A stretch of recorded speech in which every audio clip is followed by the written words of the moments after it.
Before we begin, thank you very much to WJGG for pitching in over on my Patreon campaign. Thank you very much for the contribution. Thank you very much for the support. So that Patreon is genuinely what allows me to keep doing this every single day for you guys, and we've been doing this for almost 5 years.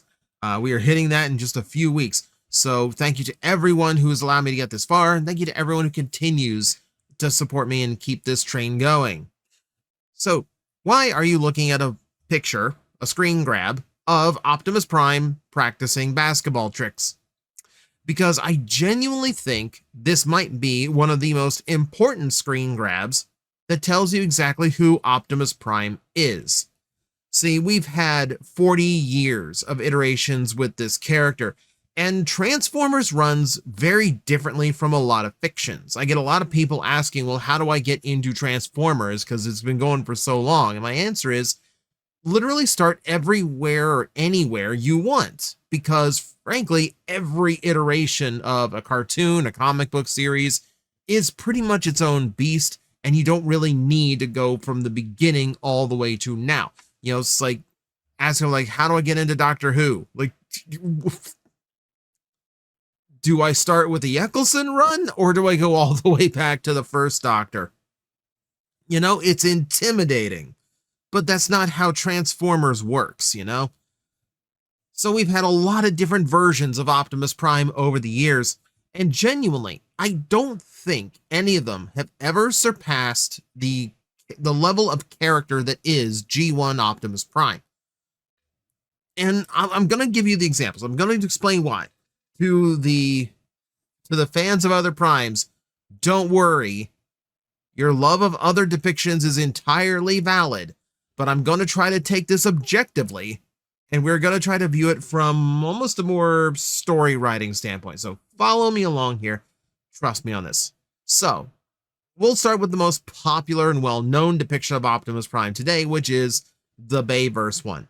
Now, if you follow the channel long enough, you know I'm not a particularly big fan of his characterization in the movies. He can be this wise leader with a really good speech behind him, but ultimately he is very violent, very aggressive, far more so than any other Optimus Prime before or after. He is a Michael Bay style hero. So if you've seen Bay's other movies, he really likes the gung-ho, get into a battlefield, kill everyone, and walk out the only one living kind of hero.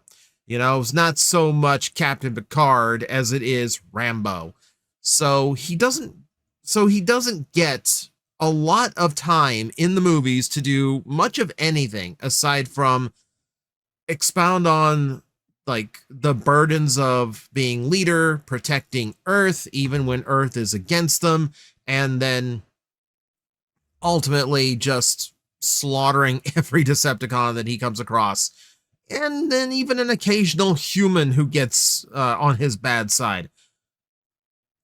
It's a weird mix. So, like, again, like, I don't think this Optimus is, like, if you can enjoy this Optimus, you know, like, on that primal level of just loving to just see him come in and wipe the battlefield, you can enjoy that just fine. Nothing wrong with that whatsoever. But it ain't exactly a well-rounded character, and even Bayverse fans, I think, are going to agree with that sentiment. You know, if you get into the comic books, yes, you get more nuance. But that's not what's on the screen, and that's not what's well known about this Prime. No, a lot of times when people talk about this is what I wish the movies were, you're talking about Transformers Prime. Design-wise, I completely agree. They look modern while still touching back to the original designs, and frankly, yeah, they are, you know, much nicer looking overall, and I can tell who is who in a big fight. But all that said, this Optimus Prime is, again, pretty good. I mean, you got Peter Cullen as the voice, so you got something right here, and he's not kill crazed, so Peter Cullen actually gets to play the character of Optimus Prime. And he's not a bad one, you know? Like, he has these interactions with the humans that kind of bring him down to their level a little bit. But ultimately, I find this Optimus Prime is very stiff and stoic. He is, it's almost as if You turn down the aggression level of Movie Prime and in its place ramp up the wisdom level. Because this is still an Optimus Prime who is battle first. I'm going to say battle hungry. That is absolutely movie Prime. But this one, in these movies, in this cartoon, he is stoic, he is calm, he is learned. He is very like, it stands to reason over everything, as he's always like pontificating about every situation. And ultimately, like, he still does not have a whole lot of room he doesn't have a whole lot of room in his characterization, which, again, I do like him better than the movies, but I do find that there's something lacking to him. Like, he's almost too stoic, like to the point where it's like hard to connect to him. But again, that's just me. Again, there's nothing wrong with your personal preference. I mean, we also say animated Optimus Prime, another really good Optimus Prime. And I think this is a very good story Optimus, taking him back to the point where he wasn't in charge of the entirety of Cybertron yet, when he wasn't, 4 million years, 9 million years into a eternal civil war. Yeah, he actually does have a lot of story to tell, and that just comes down to completely changing the traditional scenario. He's not top of the food chain. He actually just got to the rank that he's at now, and there's ranks above him. He's got his very first team and command ever under his watch right now. He does have a lot to him, and he does get to show a lot of personal character. He gets fun little moments like this where he's actually wielding Laserbeak and gets to strum this guitar to save the day. And he does have fun little moments with Sari and the other humans he gets to interact with. He's genuinely a very heroic character. Now, as a character, yes, I do think he is very good. I do think he is very rounded. He is, when comparing him to G1, if I'm claiming G1 is still the best Optimus, then that has to take into account the fact that this Optimus does not have the aura yet. There's no aura to animated Optimus Prime. Maybe not until like the final episodes. He has to earn it. This is not an Optimus Prime who does need that. He has to grow and build up to it. As an Optimus, he's really good. I really like David K's Optimus Prime. I like animated Optimus as well. However, I do think he's missing the gravitas that you come to expect with the character. And that's not meant for this character, though. So here's where I will give you a personal preference. This could be your best Optimus if you're strictly trying to tell a story. But I'm looking at like characterization here, okay? Now, we could include the anime Optimus Primes, both RID and the Unicron trilogy. The problem here is that in the Japanese version of these series, Optimus Prime is treated with a lot more seriousness, because this is when we had that era of everyone on the Autobot team, or Cybertron team in this case, refers to him as Supreme Commander. I've been asked what the difference between G1 in the US and G1 in Japan is. I will probably do a whole video of that at some point. The broad stroke of it is, in Japan, it feels much more militarized. There is a military structure to how the good guys work. There is, your lower commanders, and then you have your supreme commander, which is usually Envoy, or whoever's standing in for him for that particular series. And that's true all the way into the G1 anime exclusive series. This is a weird situation, because by default, you can't stray too far from how the original depicted him, or animation cues and situations aren't going to make sense. The dubs do go a long way to softening these characters. And I think Cybertron more so than even Armada and Energon. But it's still not quite there. And that could come from just the writing is not up to snuff. You could say that about G1 as well, but I think the two shows are going for very different things. G1 is much more leaning on the episodic, the animes, the Armadas, Energon, Cybertron are trying to tell a more serialized story, going from episode 1 to episode 50 with one concurrent story, right? So they're going for very different things. And that leads to very different opportunities, and we'll get into that in a bit. So I don't put him in the running. Again, he can be good for the right preferences, but I don't think he quite stacks up. Even other depictions of G1 Optimus Prime technically don't quite hit the mark the way I would like. So if we take a look at some of the different depictions in the comic books, sometimes, yes, they actually do remember some of the humanity of the character, his concern for other humans, trying to bring peace instead of war. One thing that a lot of these Optimus Primes that I haven't brought up so far is being diplomatic. And in the comic books, Optimus Prime does get to be diplomatic. He gets to actually end conflicts without firing a gun or without, needless slaughter on the battlefield. Every now and then, comic book Optimus Primes get wins with words, not wars. And that again shows more depth of character. But even then, I still feel as though everyone has this idyllic idea of their version of Optimus Prime. And a lot of times it does get bogged down by your personal preference in how Prime acts. You remember things like, yes, he cares about humans, he doesn't want to see them drawn into the conflict. But you do forget other aspects of the character. He spends way too much time. I think because of the limited amount of time comic books get to tell their story, they don't get to show the downtime. They don't get to show the before the battle or after the battle. It's just one long running story of big event, battle, little bit of downtime in between just to kind of like regroup more than anything. So the comic books typically don't get the chance to do this, and they always miss out on some elements even when they remember others. And IDW is another example of this. This is another Optimus where I genuinely think, in the same vein as Dreamwave, I think the Optimus is just too serious. I think that's the element a lot of people forget when it comes to Optimus Prime, is that the original depictions are capable of being quippy. They're capable of making jokes, and again, that is adding to the level of character in your Optimus Prime. It shows different sides of him, and that's what I'm looking for. I'm looking for Optimus with a lot of different ranges emotionally and psychologically. And a lot of times you don't get that. You get the elements people remember, like, wanting to protect humanity, freedom is the right of all sentient beings, etc., etc. One shall stand, one shall fall. Everyone remembers those, right? Do you remember the basketball scene? Maybe not. That's what I mean. So I think the closest any comic book ever got was Skybound, where he is genuinely able to take in the beauty of Earth and appreciate it for what it is.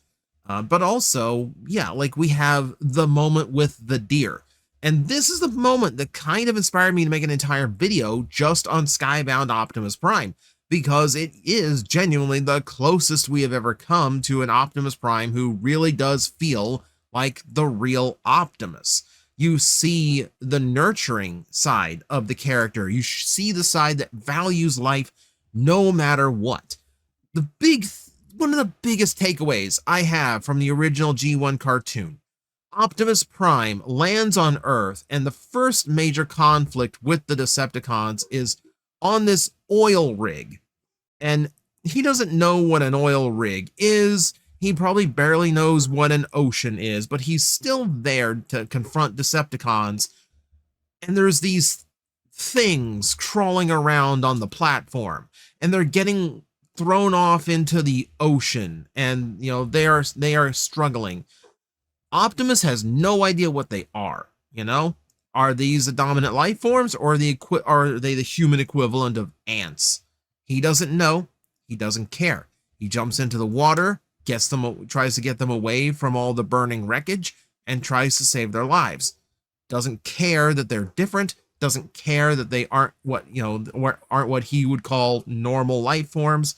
They are living beings and he immediately thinks of nothing except save them. That's Optimus Prime. And this is where I see some of that humanity that I'm looking for in an Optimus Prime, when an accident like this can bring a robot to tears because he genuinely feels horrible for what he has accidentally done. That's Optimus Prime. It's that compassion and that sanctity of life that he carries. But again, you deal with the limitations of a comic book and still a medium and a writer who takes a character a little more seriously than I think he should. The weirdest thing, if we're talking about like coming close to like fully rounded Optimus Primes, you know the ones that have come the closest to G1? It's the weirdest places. It's Cyberworld, because you have an Optimus that is capable of joking around, kind of taking it a little bit easier, not being so stern about things. Again, he's lacking some aura, but you know, we are in a weird situation in that series. I can give him some leeway when it comes to aura, you know? And beyond that, Earthspark. And I know everyone's down on Earthspark. I know I'm one of the few defenders that entire series has. But this is an Optimus who was not scared of having some fun. You know? He can joke around. He can be the cringy dad character. You know? And that's just, you know, him just basically being him and not being a commander all the time. And because this series takes place after the wars ended, he has the opportunity to do that. It does mean we have less opportunity to see the general, the commander that, like, you know, like animes view him as a general. The movies view him as an action hero. This one doesn't get as many options to do that because they are in peace times. So again, you're not seeing every aspect of Optimus that I like to see, because there is genuinely a lot more nuance to the original than you would expect. And I think because it is part of a 22-minute toy commercial that was shown on Saturday mornings and then after school, that a lot of people write it off as just, well, I mean, the writing was crap because they were just trying to sell toys to kids, right? Well, no. You still have to create compelling characters. You still have to create a fun show to watch. So there still has to be quality in there. No kid is going to care about a toy line when the cartoon kind of is just lame and boring, you know? I'll give you the example. So at the toy shop, I put down a lot of cartoons that play on the screen in the store. And one of them was Centurions. And I know a lot of people who like Centurions, but I don't know why they decided that their hero should be a bunch of middle-aged men who are the most boring people I have ever witnessed in an action cartoon. And every episode just kind of feels the same, you know, and is exceptionally like strong at just pointing out this is toy stuff you can do. Where Transformers doesn't really do like, hey, this is a toy thing you can do, you know, like here's how the gimmick of the toy works. Hey kids, do this with the toy. They don't do that so much, you know. They actually create characters and treat characters like characters and do things with them to tell good stories. G1 Optimus Prime is capable of being diplomatic. He is willing to do what it takes to end a conflict peacefully. Even before fighting with Megatron, he throws quips at him, you know, and part of it is trying to see if he will give up this fight without any conflict. You know, it's always a no. It's always a no, but Prime still does try from time to time. You know, he will stand there and use words first, even if it's just insulting, even if it's just like quipping or just, you know, like trying to tell Megatron to surrender. He's not going to, but Prime has to try because he does not want to make this into a fight if it does not have to be. This is an Optimus capable of a lot more emotion. You know, we don't get to see love stories with Optimus Prime. We don't get to see him with anyone that, you know, drives him emotionally, you know, where we did get to see that briefly in Generation 1. Now, I will admit, a lot of the stuff that G1 Optimus Prime gets to do comes off really weird in the grand scheme, you know? oh, well, we should be going back to Earth, but let's stop and play around in the casino planet for a little bit, you know? And while that does seem kind of weird, and they're just trying to present weird scenarios for kids to be entertained by for 22 minutes. But you have to realize those are all pieces to the Optimus Prime puzzle. It's the same character every single time you see an episode, meaning it's the same Optimus Prime, that was, goofing around on a casino planet. It's the same Optimus Prime who genuinely showed love for Elita 1, or, referred to Ariel as his girlfriend back when he was Orion Pax. It's the same one that gets chances to expound wisdom to people, close to him. I love, like, there's lines like, oh my God, can I come up with it immediately now that the pressure's on? There's a thin line between being a hero and being a memory, which is a really good line. It's a really good line. And then talking to Chip about, like, holding on to dreams because the future is made from them. Little bits of wisdom, like little moments like that show, like, different ranges of how this Optimus Prime thinks. And you have to credit all of that. But at the same time, it's an Optimus Prime who's ready to throw down whenever necessary, and he's not scared to throw down when absolutely necessary. Oh, and guess what? He usually wins, because there's a reason why he is viewed as the greatest hero in Cybertronian history. Optimus Prime is supposed to be a Superman-type character. Has anyone out there read All-Star Superman?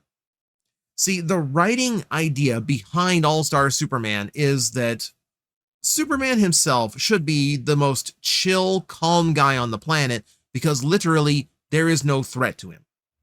He's not watching over his shoulder while walking down a dark alley. He's not, worried about someone breaking into his house with a gun. He has no way of worrying about any of that. It's beyond him because of the confidence he has in his own abilities. But he's still kind and gentle. It goes back to Peter Cullen's original words, be strong enough to be gentle. And the words mean that you show such strength and show such conviction of character that people respect you for it and realize that you have that much strength in you, whether that is in your resolve or in your physical aptitude. But you are so confident in that strength and so aware of it yourself that you can afford to be goofy, to be gentle, to be kind, nice, vulnerable, allowing yourself to be vulnerable while still exuding strength.